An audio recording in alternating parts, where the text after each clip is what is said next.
Hello and welcome to Eclectrix video. Tonight we're featuring a special guest master guitarist named Steve Blum. Steve is with us with a lot of stories to tell and music to share. Hey Steve. Hi. How are you? Okay, Jan. Through this time that we're all dealing with, it's not easy, but we're here. Culture is important, and having Steve here is very important. So in case you guys don't know who Steve Blum is, I would like to let you know a little bit about him. He is a master guitarist who has performed over the years with a career that has spanned all genres of music. Not all, but with rock and roll, jazz, Broadway, Brazilian music, and anything else I should add? I haven't done a lot of country music, but you never know. You never know.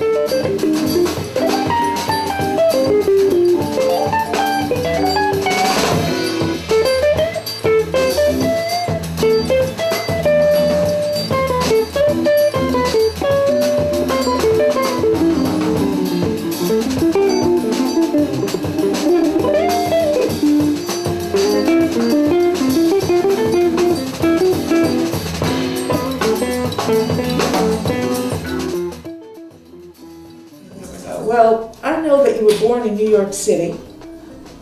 Yes. And I know that you were very lucky because you actually sat in Birdland's Peanut Gallery, didn't you? That's absolutely true.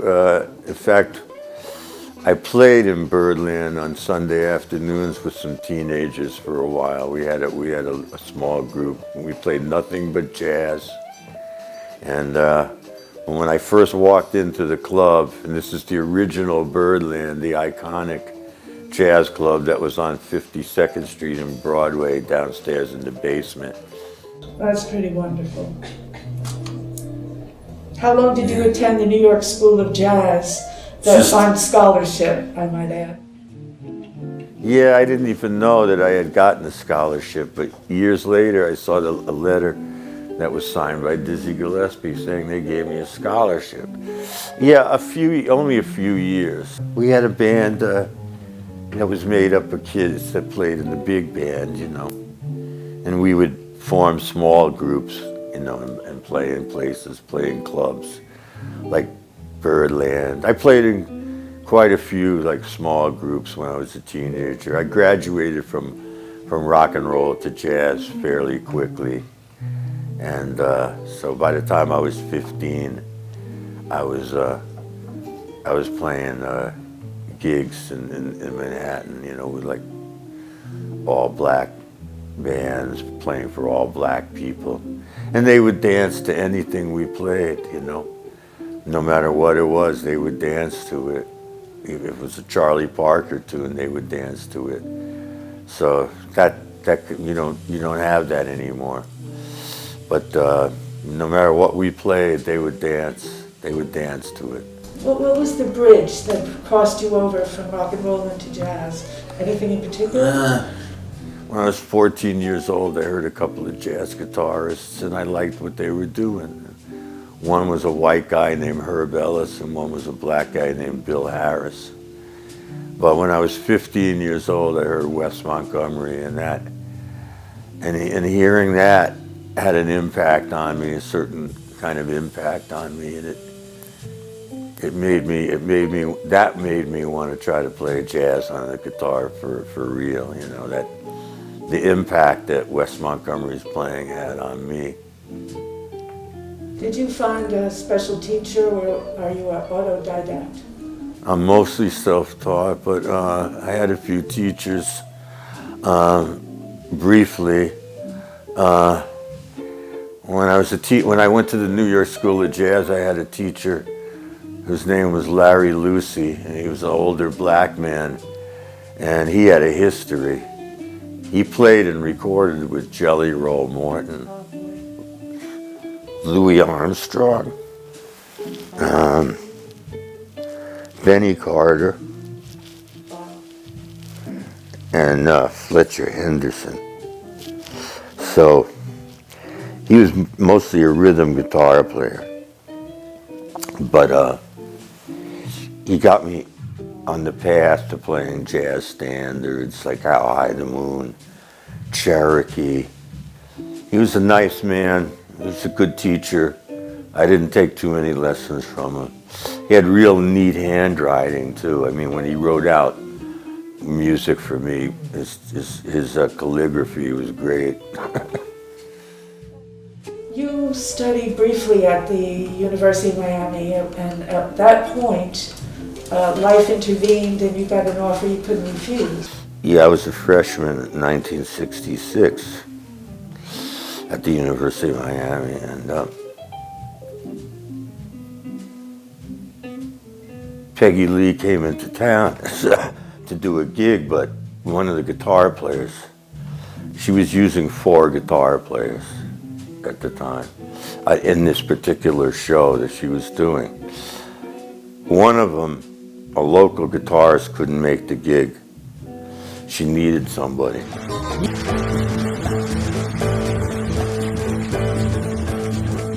Do I hear a waltz? Very odd, but I hear a waltz.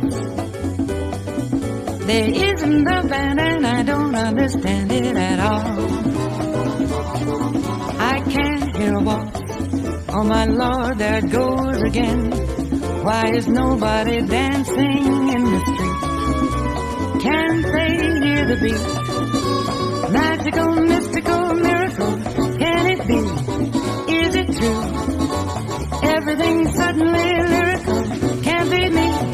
No, it's you. I do hear a waltz. I see you and I hear a waltz. It's what I've been waiting for all my life, to hear a waltz. Somehow, the hotel or somebody put her on to Jerry Coker, who was my big band instructor at the University of Miami. I was in the concert jazz band. So he called me up one day and asked me if I wanted to do a gig with Pinky Lee. That's what I thought he said, Pinky Lee. Not Peggy Lee. Yeah, Pinky Lee. And Pinky Lee was a children's entertainer. I saw him on TV. He'd come out with a checked coat on and some kind of derby hat, and he'd sing these silly songs. And I thought, wow, that's strange. Play for Pinky Lee. And I thought, a freshman in college, I could use some cash, Maybe I'll make a little bit of money, maybe $175, $200. That's all I thought, It was like, and the next day I was walking around on the campus, and this percussion teacher who knew me, Fred Wickstrom, he comes up to me, he says, hey, Steve, I hear you're playing for Peggy. And I said, Peggy? Peggy who? He says, Peggy Lee. I'm rather proud of these marvelous musicians. Really an all-star orchestra. To name just a few, there's Mundell Lowe, Fritz Hillman, Steve Blum, Grady Tate, Ben Tucker, Francisco Aguabella, Alan Robinson, Al DeRisi, Billy Watkins, Hubert Laws. Oh, and of course I mustn't forget the good Gray Fox, Lou Reed. But all right, okay, you win. Oh, I'm in love with you. Well, all right, okay, you win. Baby, what can I do? I'll do anything you say. It just got to be that way. Well, all right, okay, you win. I'm in love with you. All right, okay. You win. Baby, what can I do? Anything you say, I'll do. As long as it's me and you. All that I am asking, all I want from you is... Peggy who? He says, Peggy Lee. And I said, Peggy Lee? That's who I'm playing for? And I had no idea. And so I got very nervous, extremely nervous. And because she was the strange thing is my mother had brought me a Peggy Lee record home one day for me about a year earlier when I was 17 years old. And she brought this Peggy Lee record that she had bought at some sale. And I loved it. It was fantastic. Oh, coincidence. So, no, it's synchronicity. Yeah. So it was like I was meant to play for Peggy Lee. It was very strange, but when I did do the first rehearsal, she found out that I was okay, that I was going to be able to take care of business, you know. It was, that's all I wanted to do, you know. You know, was do that, you know. How long did you play with her? For, you know, from the end of 1966 into early 1971. And you performed when she did her concert at Madison Square Garden? Well, it wasn't her gig. It was a benefit concert for the NAACP. And she was on it? Yeah. Your health, my friend, and here's to you. Chin chin, my friend, and din skal too. Votre santé, all life through, and vaya con Dios, God go with you.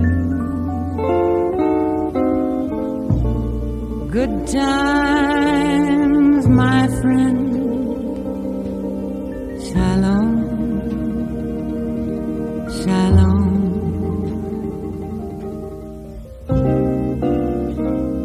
Bless your family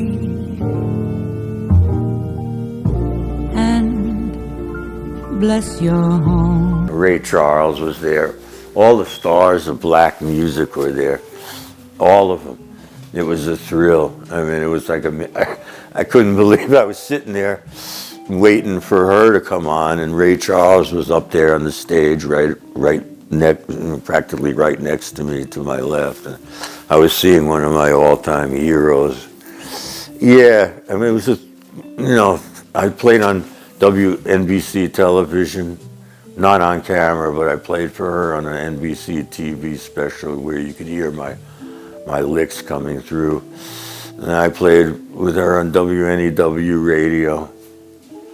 We did a live recording at the Copacabana. I was 20 years old when we did that. Yeah. You also were musical director for Morgana King. Briefly. And you toured with Miss King as well, right? And we did 2 weeks in California. She had just come off the set of The Godfather. And the gig was 2 weeks, one week in San Francisco, 1 week in LA. And aside from the singers that you perform with, I know that your heart really is in ensemble playing with people like Dr. Lonnie Smith. You play. Well, yeah, he called me for some gigs. I used to sit in with him down in Florida when he was playing down there a lot. You know, yeah, I was playing, you know.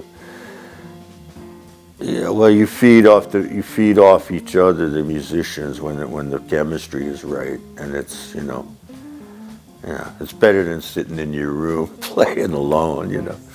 And how did you manage to be part of the original Broadway cast of The Wiz? I got a call one time on a Friday night out of the blue. I had just come from a gig, and I got back to my apartment and the phone rang and a voice said, "Are you interested in any work?"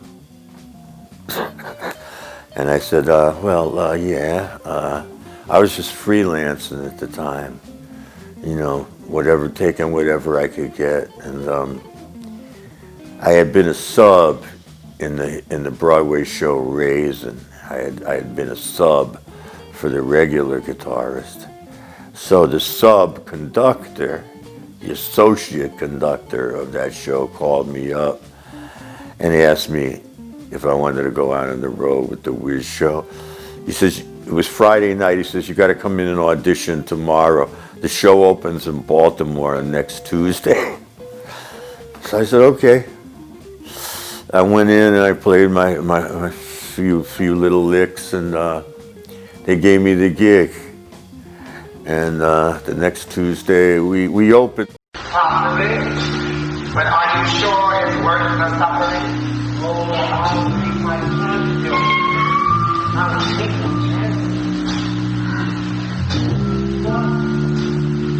what I do if I could suddenly see and know once again what I feel is real. I could cry, I could cry, I could lay back for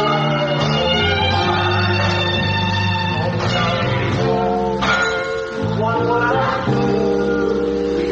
I would think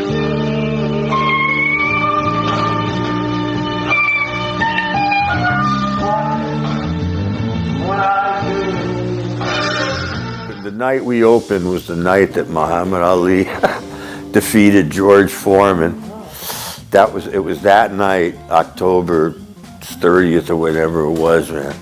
I remember the show opened, we did the first night, opening night, and I was out in the street.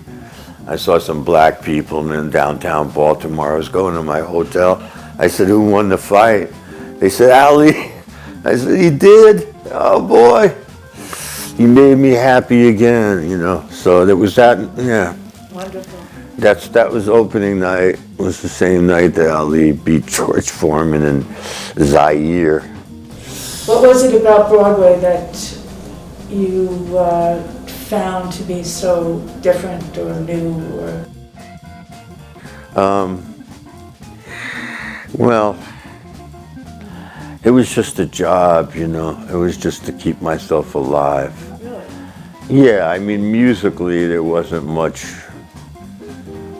satisfaction in it, you know. Were you on the stage or in the pit? No, I was in the pit or backstage, you know. I mean, the only time I appeared on the stage was a long time ago in a summer camp production of Bye Bye Birdie, and I was the guitar man. That was it. That was my only stage appearance.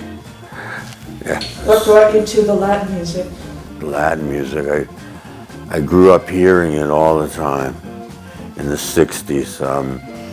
The DJs on the AM radio stations that played jazz in New York City also played all the Latin bands. So I heard it, all the stuff, Viscido and Johnny Pacheco and Johnny Rodriguez and Tito Rodriguez and Tito Puente and Pucho and the Latin Soul Brothers and every, you know, Tal Jader, and I heard it all the time. But I also heard the Bossa Nova was big, and so I started playing. First time I played Desafinado, I had a gig, I think I was 17, and we did a gig at Home for Juvenile Delinquents over in Dobbs Ferry or Hastings somewhere, and I played Desafinado. I fell in love with the Brazilian stuff, and got a chance to play in a Brazilian club, restaurant in Manhattan called Amazonas downtown. And I got to back up some singers, and I got more and more drawn into it, you know. And fortunately, thanks to Jane, I got to go to Brazil, which was a dream of a lifetime. and got to play down there and jam with some Brazilian guitar players. And they gave me some ridiculous compliments, and I had a great time. And yeah, so I've been obsessed with the Brazilian thing, and I've gotten a chance to work with some singers and some Brazilian musicians and I got to learn from them firsthand, you know, and what the style is really about. In fact, I've heard it from a few Brazilian musicians that I'm the best American they've ever heard playing their music.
Thank you, Mr. Stephen Blum. Thank you so much for taking your time in this lovely, beautiful day to be here on Eclectrix broadcast, sharing a bit of your everything with us. Yeah, thank you. I just want to ask you before we sign off, can you tell us if, in the best of all possible worlds, do you have an idea of something you'd like to put down now on the point of your career?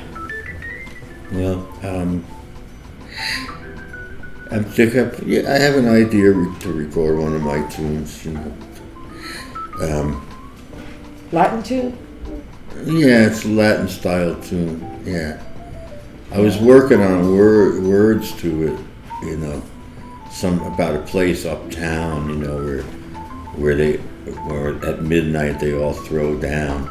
It's an instrumental tune that I wrote, and I got some people that are interested in, you know, making a recording. All right. And doing a little project, you know, and I've been making more multi-track recordings, but they need some mastering work, some technical things. I made a bunch of